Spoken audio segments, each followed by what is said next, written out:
Hello बच्चों, good morning, सुप्रभात।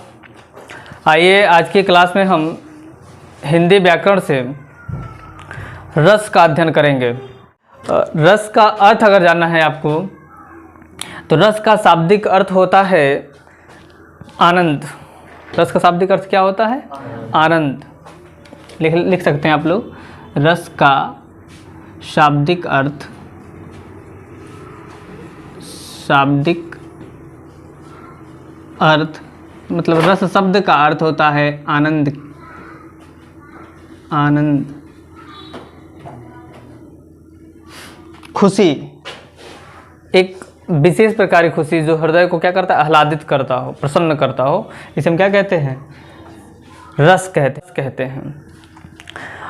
रस को एक चीज़ और कहते हैं, आप लोग लिख सकते हैं। रस को काव्य की आत्मा माना जाता है। काव्य की आत्मा माना जाता है। रस को काव्य की आत्मा माना जाता है। इसे जो है प्राण तत्व भी कहा जाता है। क्या कहा जाता है? प्राण तत्व। काव्य का ये प्राण तत्व है। कहने का अर्थ है अगर ये काव्य से निकल जाए तो काव्य निर्जीव सा प्रतीत होगा। प्राण तत्व कहा गया है काव्य का। इसे रस को ही प्राण तत्व कहा गया है कि काव्य से अगर इसको निकाल दिया जाए रस को तो वो निर्जीव लगेगा, ऐसा प्रतीत होगा कि वो निर्जीव है, उसमें कोई जान नहीं है। अर्थात हमें वो खुशी नहीं मिलेगी काव्य को पढ़ने से। तो इसी तरह से इसका अगर परिभाषा हम लोग बनाते हैं तो हम लिखते हैं कि काव्य को पढ़ने सुनने से, काव्य को पढ़ने अथवा सुनने से जो आनंद की अनुभूति होती है उसे रस कहते हैं। तो लिख सकते हैं इसका परिभाषा लिखिए। परिभाषा हम लोग लिख सकते हैं, बना सकते हैं कि काव्य को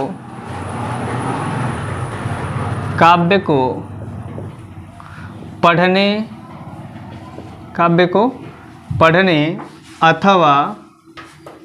अथवा सुनने से जो आनंद की अनुभूति होती है, जो आनंद की अनुभूति होती है,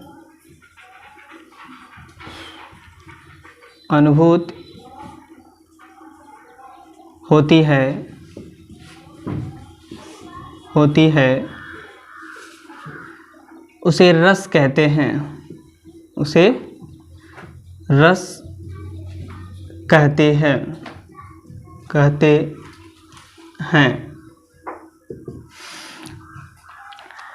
काव्य को पढ़ने अथवा सुनने से, जब हम काव्य को पढ़ते हैं या कोई दूसरा पढ़ के हमें सुनाता है, ऐसी स्थिति में हमें कुछ विशेष प्रकार का आंतरिक आनंद मिलता है हृदय को। वही आनंद की जो हम अनुभूति करते हैं, जो मन में जो हमें महसूस होता है, अनुभूति करना मीन्स उसका महसूस करना, तो वो आनंद की अनुभूति जो हम करते हैं उसे क्या कहते हैं? रस कहते हैं। रस शब्द का सर्वप्रथम उल्लेख रस शब्द का सर्वप्रथम उल्लेख तैत्तिरीयोपनिषद में मिलता है।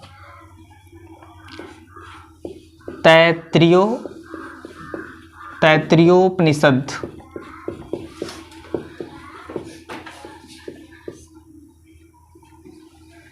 उपनिषद आप लोग पढ़े होंगे। उपनिषद किसे कहते हैं पता ही होगा। उपनिषद का अर्थ होता है गुरु के समीप बैठना। गुरु के समीप बैठना का अर्थ होता है उपनिषद। उपनिषद का अर्थ होता है शाब्दिक अर्थ। तो एक तैत्तिरीयोपनिषद है, उसी में सबसे पहले रस शब्द का उल्लेख मिलता है। रस शब्द का सर्वप्रथम उल्लेख तैत्तिरीयोपनिषद में मिलता है। अगर हम बात करते हैं तो आचार्य भरत जी हैं, उनके अनुसार देखेंगे तो रस का सर्वप्रथम उन्होंने विवेचन अगर किया था तो एक उनका ग्रंथ है नाट्यशास्त्र। आप लिखिएगा नाट्यशास्त्र।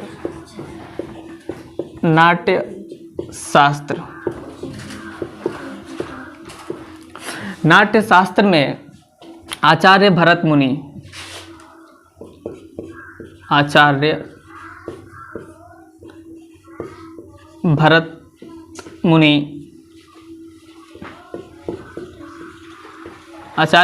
ने सर्वप्रथम अपने नाट्य शास्त्र नामक ग्रंथ में इन्होंने क्या किया था, रस का उल्लेख किया है, रस का विवेचन किया है। एक नंबर में आपसे क्वेश्चन बनता है, वन लाइनर, जितने भी कॉम्पिटिटिव एग्जाम देने वाले छात्र हैं, जितने भी, चाहे किसी भी कॉम्पिटिटिव एग्जाम की बात आप कर लीजिए, लगभग अगर रस से अगर क्वेश्चन उठाता है तो यही सब क्वेश्चन बनता है कि रस का शाब्दिक अर्थ क्या होता है, रस काव्य की आत्मा किसे कहते हैं, यही सब क्वेश्चन बनता है। प्राण तत्व क्या है, या परिभाषा तो विशेषकर नहीं पूछता है, लेकिन रस शब्द का सर्वप्रथम उल्लेख कहाँ किया गया है, तो तैत्तिरीयोपनिषद में। एक नंबर का क्वेश्चन ये सब पूछता है। आचार्य भरत मुनि ने सबसे पहले इसका जो है कि क्या किया था, व्याख्या किया था नाट्य शास्त्र में, ये भी आपसे पूछा जाता है, विवेचन किया था सब सर्वप्रथम। वेदों को आधार बना करके नाट्य शास्त्र की रचना की गई है। लिख लीजिए एक लाइन में, वेदों को आधार बनाकर, वेदों को आधार मानकर रचना की गई है।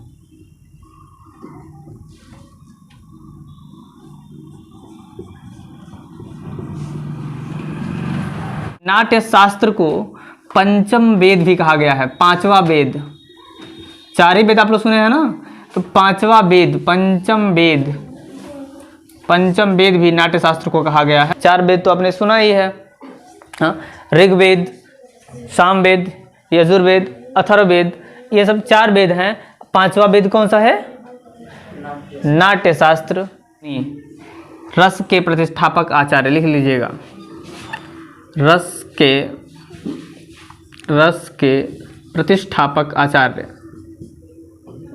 यानी कि इसके प्रतिष्ठा करने वाले, इसकी स्थापना करने वाले अगर बात, तो रस के प्रतिष्ठापक कवि, प्रतिष्ठापक आचार्य भरत मुनि हैं। भरत मुनि को कहा गया है रस के प्रतिष्ठापक आचार्य। ये सब जो है क्वेश्चन कॉम्पिटिटिव एग्जाम के लिए बहुत ही महत्वपूर्ण है। आप प्रवर्तक कवि, प्रतिष्ठापक का अर्थ आप प्रवर्तक कवि भी यहाँ पे लिख सकते हैं, प्रवर्तक के रूप में, प्रवर्तक आचार्य, प्रवर्तक। कई जगह नाम बदल के पूछ देगा, प्रवर्तक पूछ देगा तो वहाँ पे आप फंस जाएंगे, प्रवर्तक। तो प्रवर्तक आचार्य भी माना गया है, या प्रतिष्ठापक आचार्य माना गया है आचार्य भरत मुनि को, जिन्होंने क्या किया था, नाट्य शास्त्र की रचना किया था, और उसमें इन्होंने रस का क्या किया है, विवेचन किया है। रस का क्या किया है, विवेचन किया है।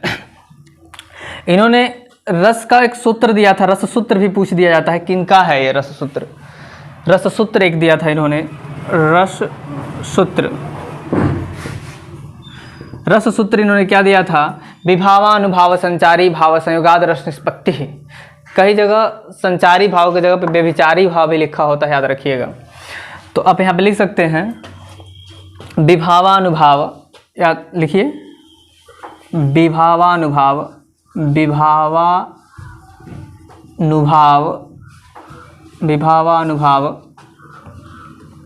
संचारी भाव या व्यभिचारी भाव। कहीं व्यभिचारी लिखा होता है, कहीं संचारी लिखा होता है, दोनों का अर्थ एक ही है।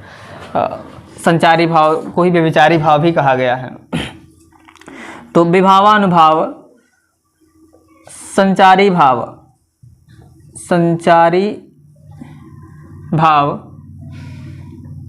विभावानुभाव संचारी भाव, विभावानुभाव संचारी भाव, संयोगाद रस निष्पत्ति, संयोगाद, एक ही में है पूरा, एक वाक्य है पूरा, संयोगाद रस निष्पत्ति।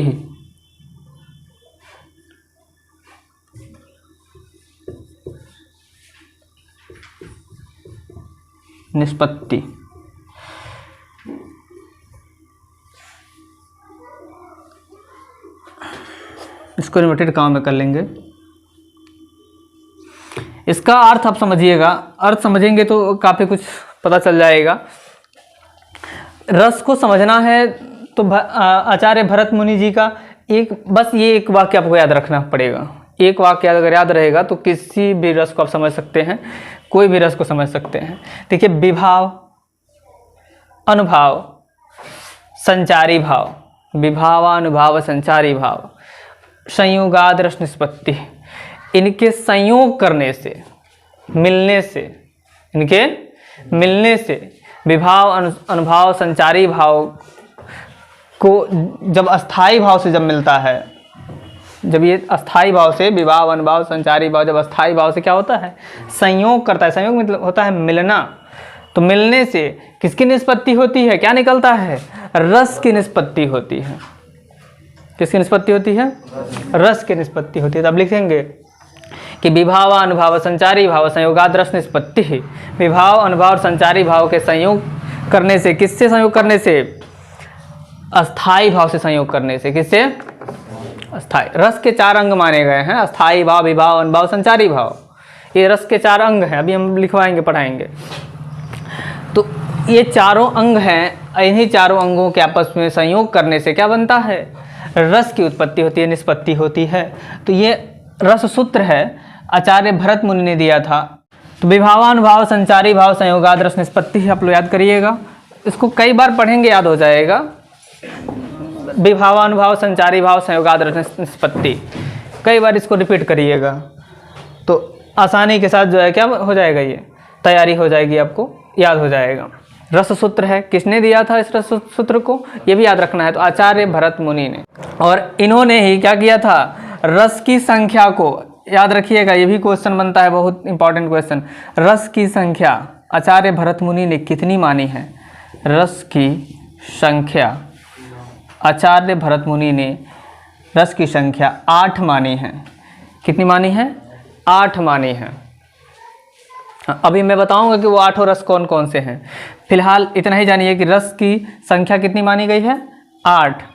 और आचार्य दंडी ने भी, आचार्य दंडी, आचार्य भरत और आचार्य दंडी, आचार्य भरत और आचार्य दंडी, ये दोनों लोगों ने रस की संख्या 8 ही मानी है। रस की संख्या कितनी मानी है, 8 मानी है।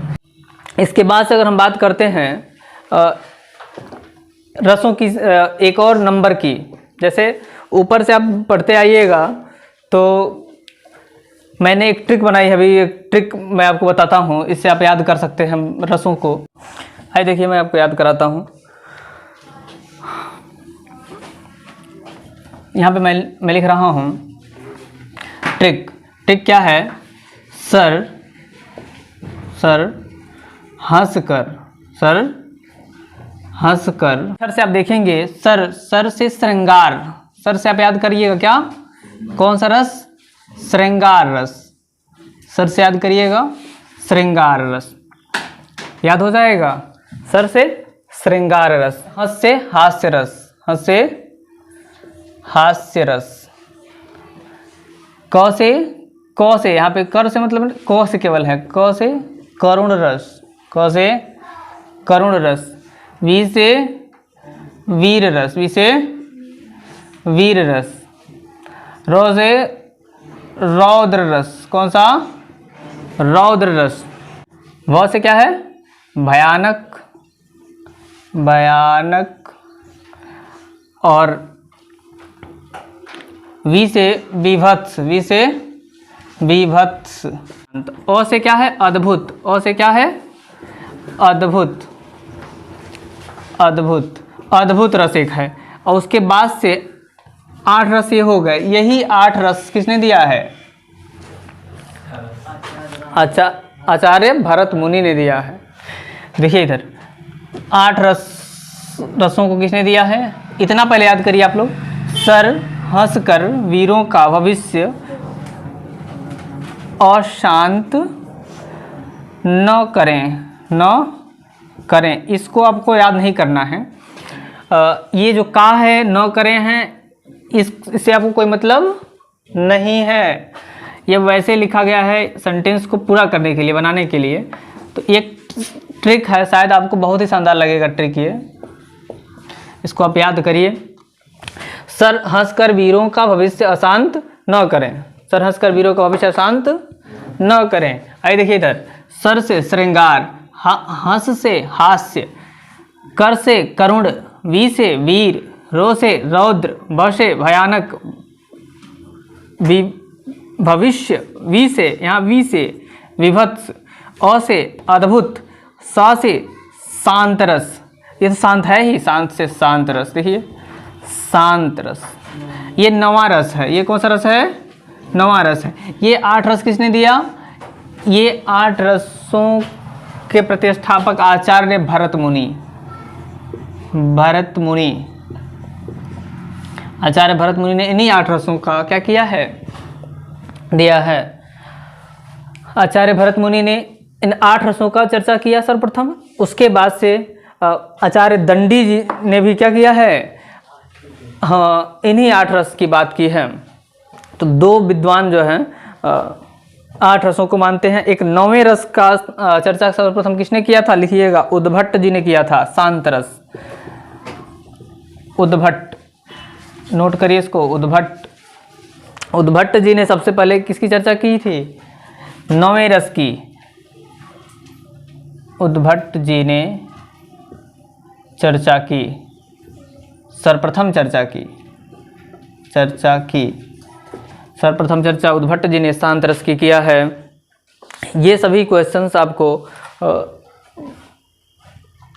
किसी भी कॉम्पिटिटिव एग्जाम के लिए बहुत ही महत्वपूर्ण हैं। अगला देखेंगे, अगर हम लोग रस के विषय में, एक और नाम आपको आता है आचार्य विश्वनाथ जी का। आचार्य विश्वनाथ जी का एक नाम आता है, बहुत ही इंपॉर्टेंट नाम है। हमको लग रहा है ज़्यादा, कई बार ये क्वेश्चन पूछा गया हुआ है, बहुत सारे एग्जाम में मैंने देखा है कि जहाँ भी हिंदी से क्वेश्चन बनता है, रस से, अगर रस सिलेबस में है तो उससे ये क्वेश्चन ज़रूर बना हुआ है। काव्य की आत्मा जो हमने सबसे पहले लिखा है यहाँ पे, काव्य की आत्मा किसने कहा है? रस को किसने माना है? तो आप क्या बताएंगे? तो आप लिखिएगा आचार्य विश्वनाथ। काव्य की आत्मा किसने माना है? आचार्य विश्वनाथ, आचार्य विश्वनाथ। अब देखिए, एक मैं लिखता हूँ यहाँ पे लाइन, वाक्यम रसात्मक काव्यम। वाक्यम रसात्मक काव्यम, इन्होंने एक लाइन दिया था, वाक्यम रसात्मक काव्यम। इसका यदि आप लोग अर्थ निकालते हैं तो यही होगा कि रसयुक्त वाक्य, यानी जिस वाक्य में रस हो, वही काव्य है। वही क्या है? काव्य है। अर्थात बिना रस के काव्य की कल्पना नहीं की जा सकती है। बिना रस के काव्य की कल्पना नहीं की जा सकती है। तो ये किसने कहा था? आचार्य विश्वनाथ जी ने सबसे पहले इन्होंने जो है कि काव्य की आत्मा माना था। किसे? रस को।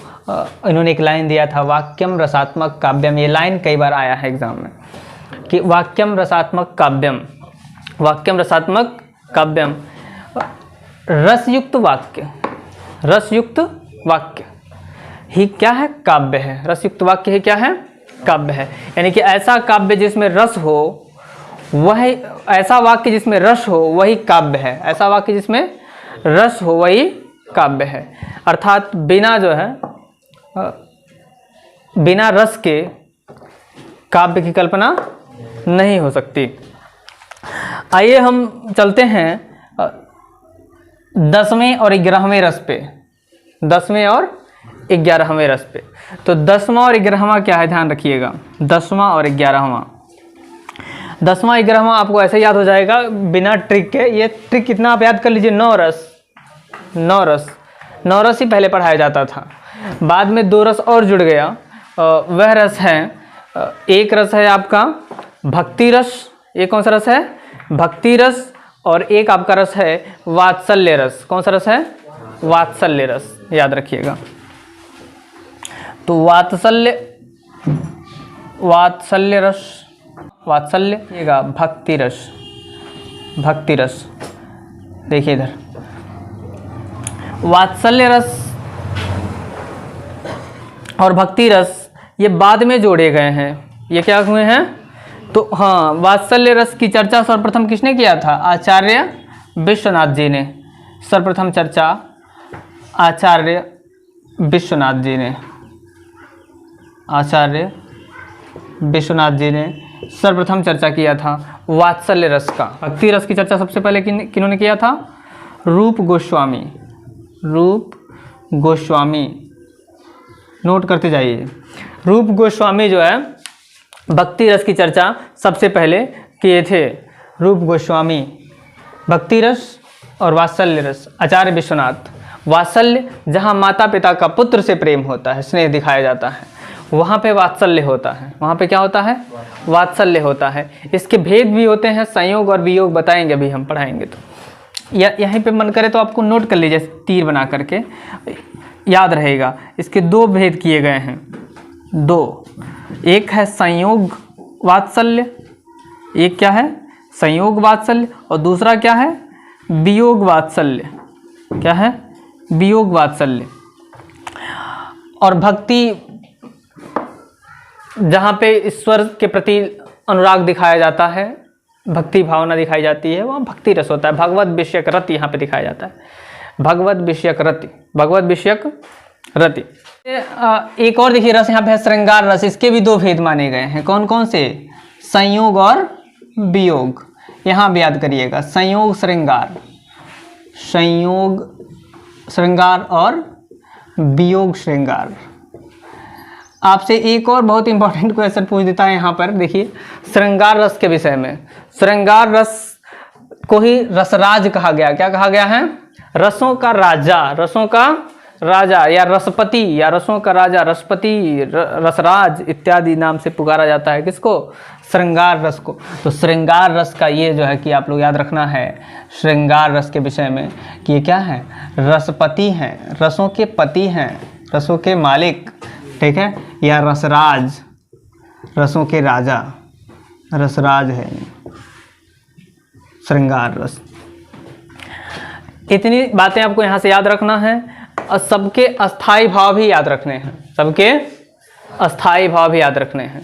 जैसे एक नंबर में क्वेश्चन ये भी बना देता है कि किसका अस्थाई भाव कौन सा है, किसका अस्थाई भाव कौन सा है, ये आपको जो है कि याद रखना है। तो अस्थाई भाव आप लोग सबके सामने लिख सकते हैं।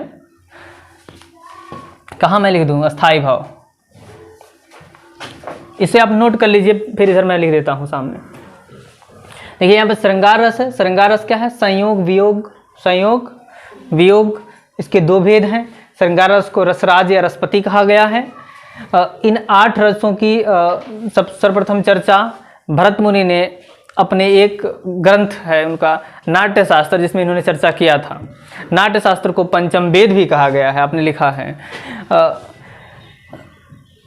इसी 8 रसों की चर्चा आचार्य दंडी जी ने भी किया है। अगर हम बात करते हैं शांत रस, नवा रस है शांत रस। शांत रस की सबसे पहले चर्चा उद्भट जी ने किया है। 11वें रस की बात करते हैं, 10वें रस की बात करते हैं वात्सल्य है, तो जिसकी चर्चा आचार्य विश्वनाथ जी ने किया है सर्वप्रथम। इसके दो भेद इसके भी बताए गए हैं, वात्सल्य के भी, संयोग और वियोग। संयोग और वियोग, संयोग तब होता है जब माता पिता के पास पुत्र रहता है तो उनको जो सुख मिलता है तो संयोग होता है, संयोग वात्सल्य। और जब माता पिता से दूर चला जाता है पुत्र या पुत्री तो वहाँ पे वियोग वात्सल्य हो जाता है। वही काम यहाँ भी है, नायक और नायिका के संदर्भ में कहा गया है कि नायक और नायिका जब एक दूसरे से जब वियुक्त हो जाते हैं तो वहाँ पे कौन सा श्रृंगार होता है? वियोग श्रृंगार। और जब एक दूसरे के करीब रहते हैं, पास रहते हैं, तो वहाँ पे क्या होता है? संयोग। संयोग का अर्थ ही होता है मिलना, संयोग करना, तो वहाँ पे संयोग श्रृंगार होता है। अस्थाई भाव सबके नोट करिएगा। देखिए श्रृंगार रस का अस्थाई भाव होता है रति, रति या प्रेम, रति या प्रेम, रति प्रेम श्रृंगार रस का अस्थाई भाव है। याद करते जाइए एक तरफ से, श्रृंगार रस का अस्थाई भाव रति या प्रेम। बात करते हैं हास्य, हास्य हंसी, हास हंसी, हास इसका अस्थाई भाव है। इसका अस्थाई भाव क्या है? हास। सबसे पहले जानिए कि अस्थाई भावों की ही जो है चर्चा की गई है, उसी अस्थाई भावों से रस की उत्पत्ति की गई है। बात समझ में आ रही है? तो देखिए रति प्रेम, हास्य, हास, करुण रस है। करुण का मतलब क्या है? दुखी। जब आदमी दुखी होता है, करुण रस यानी कि शोक, इसका अस्थाई भाव क्या है? शोक। शोक नामक अस्थाई भाव जब विभावान भाव संचारी भाव से संयोग करता है तो रस की निष्पत्ति करता है। कौन सी रस की निष्पत्ति करता है? करुण रस की निष्पत्ति करता है। सभी का अब रसों को अब एक ही अगर परिभाषा में देखना चाहते हैं, एक परिभाषा में सभी रस, एक परिभाषा में सभी रस, तो अस्थाई भाव याद रखना पड़ेगा। बाकी परिभाषा सबका लिख सकते हैं आप।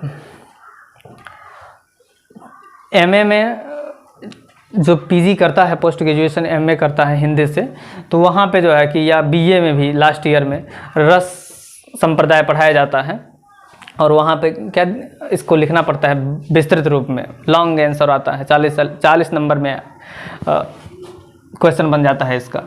रस पे जो है कि क्या करिए, पूरा व्याख्या करिए, रस की चर्चा करिए। तो वहाँ पे आपको सबका परिभाषा उदाहरण सब देना पड़ता है अलग अलग करके।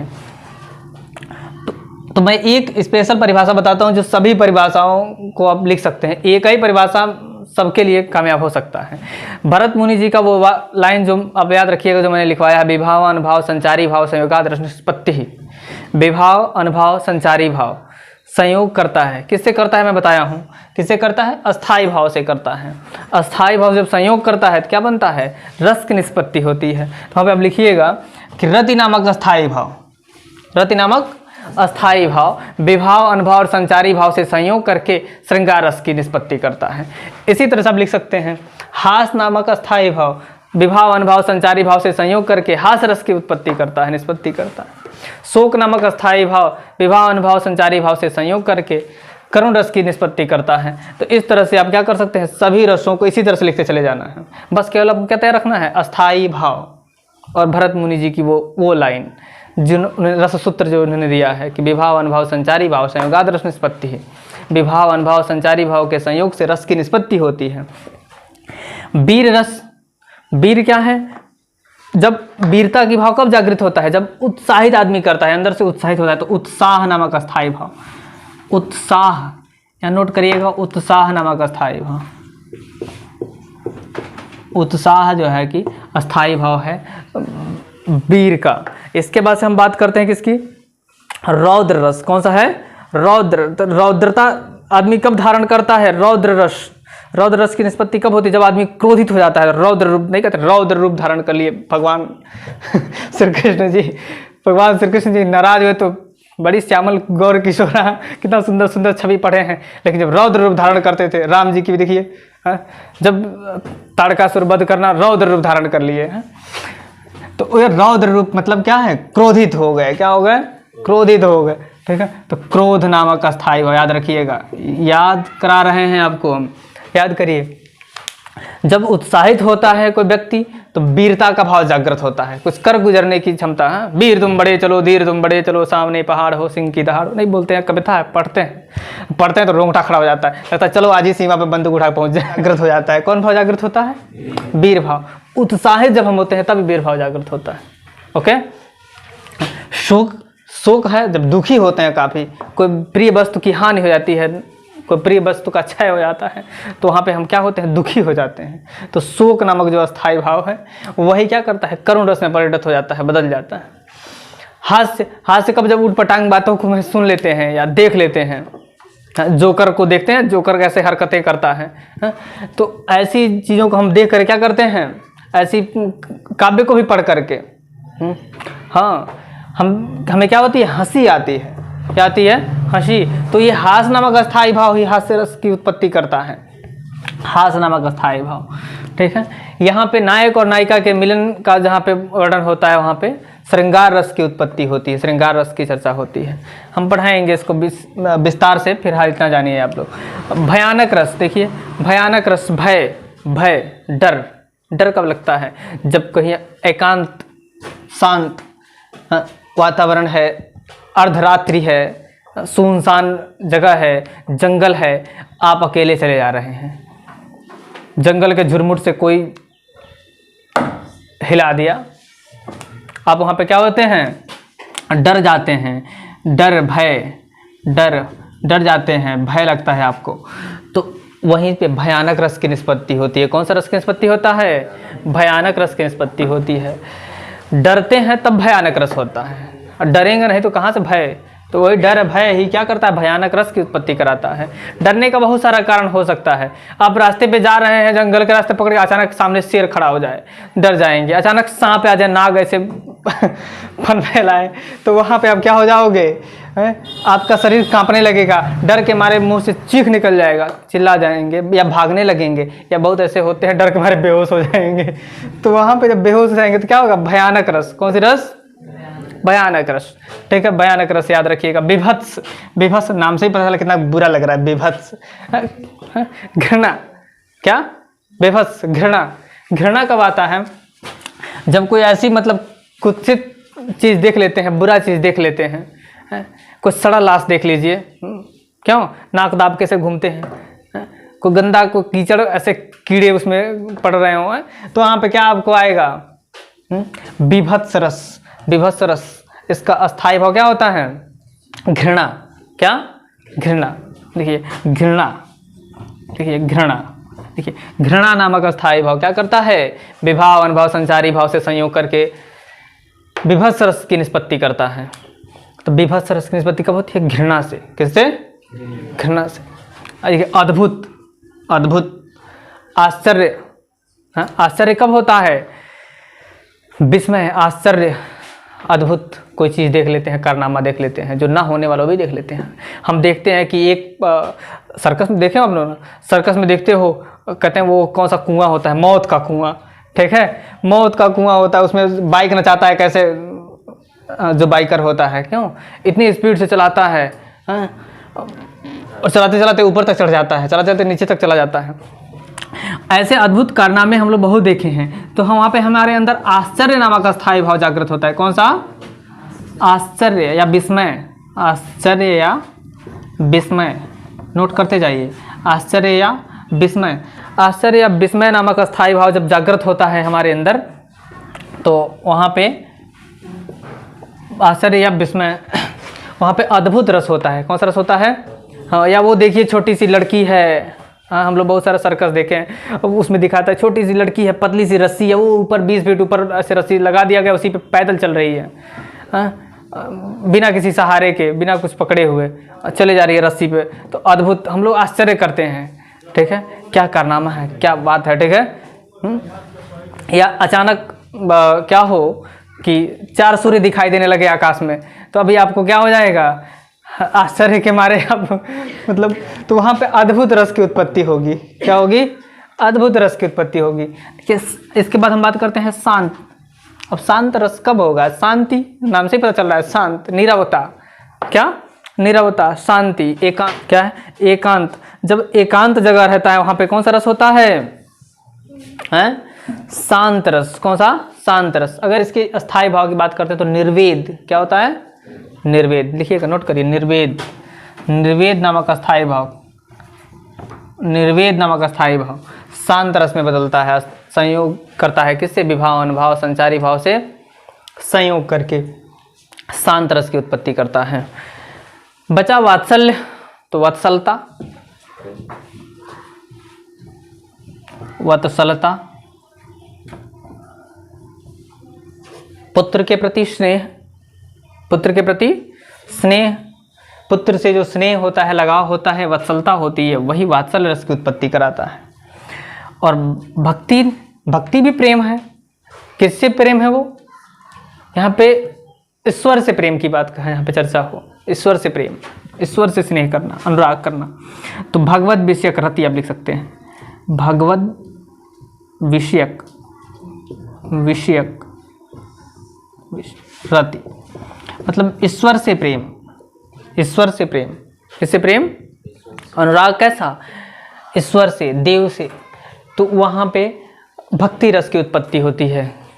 वहाँ पे क्या, कौन सी रस की उत्पत्ति होती है? भक्ति रस की। अब कबीरदास जी का दोहा पढ़ लीजिए, जितना भी पढ़ेंगे ना, शांत रस उसमें मिलेगा। कितना, क्या मिलेगा? शांत रस। कबीरदास जी की दोहा, या वो ऐसा संसार है जैसे सेंबल फूल, दिन 10 के व्यवहार को झूठे रंगी ना भूल। दिखाया जा रहा है कि दुनिया में कुछ है ही नहीं, सब बेकार है, मतलब सब मोहमाया है। वहाँ पे आपको शांत बना दिया जाएगा एकदम। ठीक है, तो वहाँ पे शांत रस हो जाएगा। सूरदास जी के बहुत सारे पद हैं, श्री कृष्ण के संदेशो देवकी सो कहियो, हो तो धाय तिहारे सुत की दया करत ही रही हो। कौन सा हो जाएगा? वात्सल्य रस, वात्सल्य रस हो जाएगा। संदेशो देवकी शो कहियो, यहाँ पे यशोदा माता क्या करती हैं? संदेशा भेज रही हैं पथिक के हाथों से जो है देवकी के पास, तो अपने पुत्र के लिए। तो हम वियोग वात्सल्य है, या आप संयोग वात्सल्य भी आप देखिएगा तो किलकत कान घुटुरवन यावत मणिमय कनकनंद के यहाँ गंभी में पकड़ी वह धावत। तो वहाँ पे किलकारी मार के कान्हा श्री कृष्ण चले आ रहे हैं और यहाँ पे सुख पा रहे हैं। कौन? यशोदा और नंद देख करके सुख पा रहे हैं श्री कृष्ण को, अपने लाडले पुत्र को। तो वहाँ पे जो है संयोग वात्सल्य है। कौन सा वात्सल्य है? संयोग वात्सल्य है। भक्ति भावना जहाँ पे रहती है, मीरा के प्रभु गिरधर नागर हैं, मीराबाई का पद पढ़िए, मीरा के प्रभु गिरधर नागर। तो वहाँ पे कौन सा रस होता है? भक्ति रस। कौन सा रस होता है? भक्ति रस होता है। मतलब जहाँ पे भगवान की चर्चा होगी वहाँ पे भक्ति रस। तो इस प्रकार से देखिएगा तो अब रसों के बाद से अस्थाई भावों को आप तैयार कर सकते हैं बहुत ही इजीली, बहुत ही आसानी से। तो इसको आप नोट करिएगा। श्रृंगार रस, हास्य रस, करुण रस, वीर रस, रौद्र रस, भयानक, विभत्स, अद्भुत, शांत, वात्सल्य, भक्ति। कितने हो गए? 11 है ना, और 11 इसके अस्थाई भाव हो गए। तो कुल आपसे अगर पूछा जाए कि कुल रसों की संख्या, तो कुल रसों की संख्या कितनी है? 11। अच्छा, कुल अस्थाई भाव की संख्या 11। अगर आपसे पूछ दिया जाए आचार्य भरत जी ने कितने रस का चर्चा किया था, तो आप बताएंगे 8। ठीक है, लेकिन सर्वप्रथम शांत रस की चर्चा सबसे पहले किसने किया था? तो आप बताएंगे आचार्य विश्वनाथ जी ने, जिन्होंने क्या कहा है? काव्य की आत्मा कहा है रस को। वाक्यम रसात्मक काव्यम। हाँ, रसयुक्त वाक्य ही क्या है? रसात्मक वाक्य ही क्या है? काव्य है। इसके अलावा आपसे वात्सल्य और भक्ति रस जो बाद में जोड़े गए हैं, पहले 9 ही रस की वर्णन मिलता था, 9 रस पढ़ाया जाता था, बाद में 2 रस की और चर्चा हो गई है, 2 रस और जुड़ गया है। तो इस प्रकार को मिला के कितने रस हो गए? 11 रस हो गए। इसके बाद से हम रस के अंगों की बात करेंगे। किसकी बात करेंगे? रस के अंग। हम यहाँ पे शॉर्टकट में पहले रस के अंगों की चर्चा कर लेते हैं, फिर उसको विस्तार से। सबसे पहले लिखिए, हेडिंग बनाइए, रस के अवयव। रस के अवयव। अवयव, अवयव मीन्स अंग। अंग, रस के अंग, रस के अंग। तो नोट करते जाओ, रस के अंग। रस के कितने अंग माने गए हैं? रस के 4 अंग माने गए हैं। लिखिएगा आप लोग, रस के 4 अंग होते हैं। रस के 4 अंग होते हैं। कौन कौन से होते हैं? तो सबसे पहला हम लोग अभी पढ़ाए हैं, सबसे पहले अस्थाई भाव। सबसे पहले क्या होता है? अस्थाई भाव। अस्थाई भाव। तो यहाँ पे आप लिख सकते हैं अस्थाई भाव की संख्या कितनी है? 9 + 2 यानी कि 11। 11 रस हैं। कितने रस हैं? 9 + 2। क्यों लिख रहे हैं कि पहले 9 फिर 2? ठीक है, तो ये कितने रस अस्थाई भाव हो गए? 11 अस्थाई भाव हो गए। और इसी के आधार पे 11 रस भी हो जाएंगे।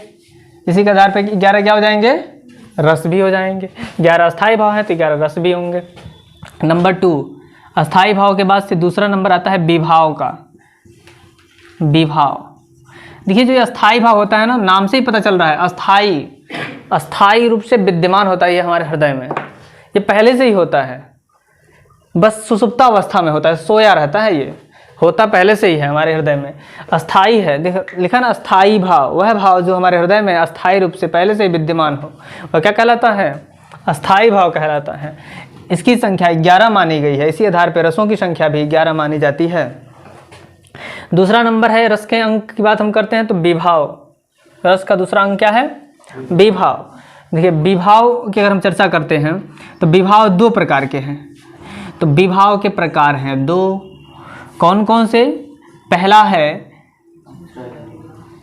है आलंबन विभाव। आलंबन क्या है? आलंबन विभाव। दूसरा है उद्दीपन विभाव। उद्दीपन विभाव, विभाव। देखिए यहाँ पे आलम्बन का अर्थ होता है सहारा लेना। आलम्बन का मतलब ये होता है सहारा लेना। आलम्बन का अर्थ क्या होता है? सहारा लेना। ठीक है, तो ये इसी के सहारे से क्या होता है, भाव जागृत होते हैं हमारे हृदय में। ठीक है, जैसे अगर हम शेर को देख के डर जा रहे हैं जंगल में जाते समय, तो वो शेर हमारे लिए किसका काम कर रहा है? आलम्बन का काम कर रहा है। किसका काम कर रहा है? आलम्बन का। लेकिन इसके भी दो, देखिए इसके भी दो भेद हैं। आलम्बन के भी, आलम्बन के भी दो भेद हैं। कौन कौन से? तो एक है आश्रयालंबन, नोट करते जाइए फटाफट।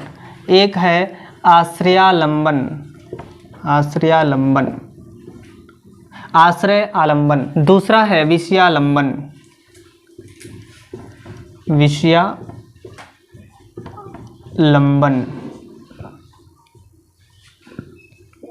एक ही में है, पूरा नोट करिए, अलग अलग मत करिएगा इसको। आश्रय आलंबन, दूसरा है विषय आलंबन। इसी को जब संयुक्त करते हैं तो होता है आश्रयालंबन विषयालंबन। आश्रयालंबन और विषयालंबन। तो इस प्रकार से आलंबन के दो भेद। आलंबन विभाव कितने भेद? दो भेद। विभाव के दो भेद, आलंबन विभाव, उद्दीपन विभाव। आलंबन विभाव के दो भेद, आश्रयालंबन विषयालंबन। तो आश्रयालंबन किसे कहते हैं? जिसका आश्रय लेके जागृत होता है अस्थाई भाव। जैसे शेर क्या हो जाएगा? आश्रयालंबन हो जाएगा, उसी का तो सहारा लेके भाव जगा। डर, हमें हमारे अंदर डर क्यों जगा? क्योंकि हमने शेर को देखा। ठीक है, और जिसके हृदय में जग रहा है वो विषयालंबन। हमारे हृदय में जगा, हम जा रहे थे जंगल पकड़ के, तो हम क्या हो गए? विषय हो जाएंगे, विषयालंबन हो जाएंगे। और आश्रयालंबन कौन हो जाएगा? वो शेर हो जाएगा। बात समझ में आ रही होगी। इसके बाद से बात करते हैं उद्दीपन विभाव की। तो देखिए उद्दीप्त कौन सा करता है? जो जागृत करता है भावों को। ये भाव क्या करता है? जगाता है, उद्दीप्त करता है, जागृत कर रहा है। तो उद्दीप्त कर रहा है अगर भावों को, उद्दीप्त करना ही जगाना, जागृत करना। उद्दीपन का काम ही होता है जागृत करना, जगाना, जगाना, जोड़ देना उस भावों को। क्या करना? ऐसे भावों को जगाना। देखिए जैसे वहाँ पे एकांत, जो एकांत जगह है, एकांत जगह है ना, हम जा रहे हैं जंगल में, तो क्या है? कौन सी जगह है? एकांत जगह है, सुनसान है, रात्रि है, प्लस जंगल है। ठीक है, ये सारी चीज क्या है? भाव को और तीव्र कर देता है, जगा देता है। साथ में कोई होता है थोड़ी हिम्मत मिलती है, नहीं होता है तो क्या होते हैं? बहुत बुरी तरह से डर जाते हैं। तो वहाँ पे कौन सा होता है? उद्दीपन विभाव। कौन सा होता है? उद्दीपन विभाव। यानी उद्दीप्त करने का काम कौन कर रहा है? वह एकांत जगह, वह जंगल, वह रात्रि का समय, रात्रि का बेला। तो ये सभी जो है कि क्या है? उद्दीप्त करने का और तीव्र करने का काम करना है, जगाने का काम करना है भावों को। होता कि नहीं होता है? तभी तो हम डरते हैं तेजी से। तो वहाँ पे क्या होता है? उद्दीपन विभाव। क्या होता है? तो उद्दीपन विभाव। आपको सभी चीज़ें समझ में आ रही होंगी धीरे धीरे। चलिए, तो आपने समझा अस्थाई भाव, दूसरा आपने समझा विभाव, तीसरा है अनुभाव। तीसरा क्या है? अनुभाव। अनुभाव। तो देखिए अनुभाव किसे कहते हैं? अनुभाव ये मुख्य रूप से हमारे जो है कि शारीरिक चेष्टाओं से संबंधित होता है। शारीरिक चेष्टाओं से संबंधित होता है। वैसे तो अनुभाव के संख्याएं अलग जगह पे अलग अलग मिलता है, लेकिन मुख्य रूप से अनुभाव की बात करिएगा तो अनुभाव की संख्या कितनी है? 4 है। कितनी है? तो अनुभाव की संख्या कितनी है? 4। देखिए विभाव की संख्या कितनी थी? 2।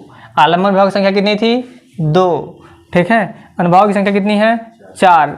4 में कौन कौन सा है? लिख लीजिए फटाफट चारों का नाम। पहला है कायिक। पहला क्या है? कायिक।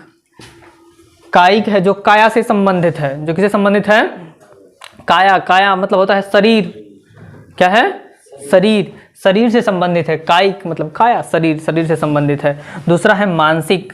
दूसरा क्या है? मानसिक। देखिए वो शारीरिक चेष्टाओं से संबंधित था, तो ये मानसिक चेष्टाओं से संबंधित है। किससे? हृदय में। ये सुख दुख का भाव जो हृदय में हम अनुभव करते हैं, ठीक है ना, तो ये मन के भाव हैं, वो मानसिक हो जाएंगे। दूसरा क्या है? आहार्य। आहार्य। ये सभी क्या हैं? अनुभव हैं। कायिक, मानसिक, आहार्य। और एक है सात्विक। एक कौन सा है? नोट करिएगा, सात्विक। सात्विक। सात्विक। हाँ, अब जैसे कि मन के जो मैं जैसा मन हमारा करता है वैसे हमारी बनावट शरीर की बन जाती है। क्यों? डर के हम भागने भी तो लगते हैं, स्वेद आने लगता है, पसीना आने लगता है, ठीक है। तो ये सात्विक भाव हो जाएंगे। कौन से भाव हो जाएंगे? या जड़वत, हम जड़ खड़े हो जाते हैं डर के मारे, हिलना डुलना, बोल हक्का बक्का हो जाते हैं, बोल ही नहीं निकलता है, ठीक ना, होता है ऐसा नहीं होता है। तो ये सब भाव क्या है? सात्विक भाव है। कौन सा भाव है? सात्विक भाव है। इसमें जो है कि सात्विक भावों की अगर बात करते हैं तो सात्विक भाव कितने माने गए हैं? 8 माने गए हैं। कितने माने गए हैं? हाँ, तो सात्विक भावों को 8 माना गया है। लिखिए, स्तंभ, स्तंभ,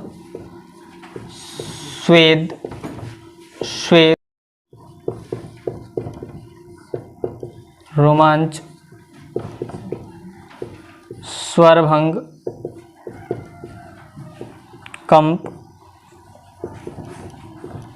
विवर्णता, अश्रु, अश्रु और प्रलय। इस सब का अर्थ अगर समझना है तो अर्थ भी लिखते जाइए मन करे तो सबके सामने। स्तंभ का अर्थ होता है कि जड़वत बन जाना। स्तंभ नहीं कहते खंबा, खंबे जैसे खड़े हो गए हो, तो जड़ हो जाना। शारीरिक अंगों का क्या हो जाना? जड़ हो जाना। दिमागे नहीं काम कर रहा है कि आगे जाए कि पीछे भागे हैं, होता है ना, कहाँ भागें क्या करें डर के मारे। स्तंभ वही स्तंभ होता है कि शरीर के अंगों का जड़ हो जाना। इसका अर्थ आगे नोट कर सकते हैं। शरीर के अंग क्या होते हैं? जड़वत हो जाना, स्तंभ कहलाता है। स्वेद मतलब होता है पसीना, ठीक है ना। तो अब शरीर से पसीने से तर हो जाना, पसीने से, हाँ, डरते हैं तो पसीना भी छूटने एक है। रोमांच मतलब रोंगटे खड़े हो जाना, होता है ऐसा, डर जाते तो रोंगटा भी खड़ा हो जाता है। गए मछली पकड़ने, हाथ डाले तालाब में तो पता चला सांप है। स्वर भंग का मतलब है स्वर मतलब आवाज़ सही ना निकलना, आवाज़ ना निकलना। कंप, कंप का मतलब होता है कांपना। कंप का मतलब क्या होता है? कांपना, कांपने लग जाते हैं।